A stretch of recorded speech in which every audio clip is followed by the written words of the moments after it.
আসসালামু আলাইকুম ভাই বোনেরা, সবাই কেমন আছেন? আল্লাহর রহমতে আমি তো অনেক ভালো আছি।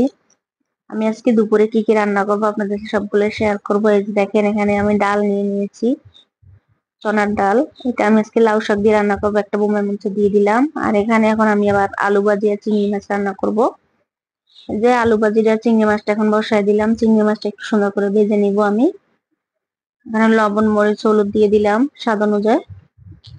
এই যে এই যে দেখেন কিভাবে আমি রান্না করতেছি, দেখেন। এই যে চিংড়ি মাছটা আমারই হয়ে গিয়েছে, এখন একটু পানি দিলাম, পানি দিয়ে সুন্দর করে কষাই নিব। আলুটাও দিয়ে দিলাম। আর এখানে আমি কিছুটা পরিমাণ কারি পাতাও দিব। আর এই কারি পাতাটা দেখেন, এটা এখানে সহজে পাওয়া যায় না। আমাকে একটা খালা নিয়ে এসে দিয়ে গেছে কারি পাতাটা। এটা আমি কিছুটা পরিমাণ তরকারিতে দিব, আর কিছুটা পরিমাণ আমি আমার মেয়ের মাথায় সুন্দর করে ব্লেন্ডার করে দিব। এটা মাথার জন্য অনেক উপকারীও কারি পাতাটা। আপনারা একবার হলেও মাথায় দিয়ে দেখবেন, খুশকি উকুন কিছুই থাকে না, চুল পড়া বন্ধ করে, চুল কালো করে এটাতে, কারি পাতাটাতে। এই যেখানে আমার ডালটাও হয়ে গিয়েছে, দেখেন ডালটা গুটে নিলাম, লবণ দিয়ে দিলাম। এখানে আমি লাউ শাকটা এখন দিয়ে দিলাম। এই যে ডালটা আমি আজকে লাউ শাক দিয়ে রান্না করবো। এখন ডালটা ফোড়ন দিয়ে দিব। এই যে ফোড়নের জন্য আমি কি কি উপকরণ দিয়ে দিলাম দেখেন, রসুন পেঁয়াজ কুচি দিয়ে সুন্দর করে এখানে কিছু মানে কারি পাতাও দিয়ে দিব। আর ডালে একটু কারি পাতাটা দিলে খেতে অনেক মজা, অনেক টেস্টি হয়।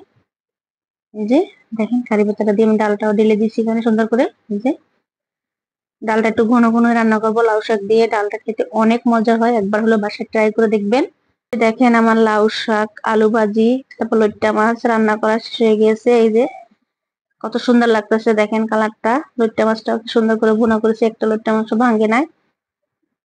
আজকে আমার রেসিপি যদি আপনাদের ভালো লেগে থাকে, লাইক কমেন্ট শেয়ার করে দিবেন প্লিজ। প্লিজ পাশে থাকা সাবস্ক্রাইব বাটনটা দাবাই দিবেন, বন্ধুদের মাঝে শেয়ার করে দিবেন।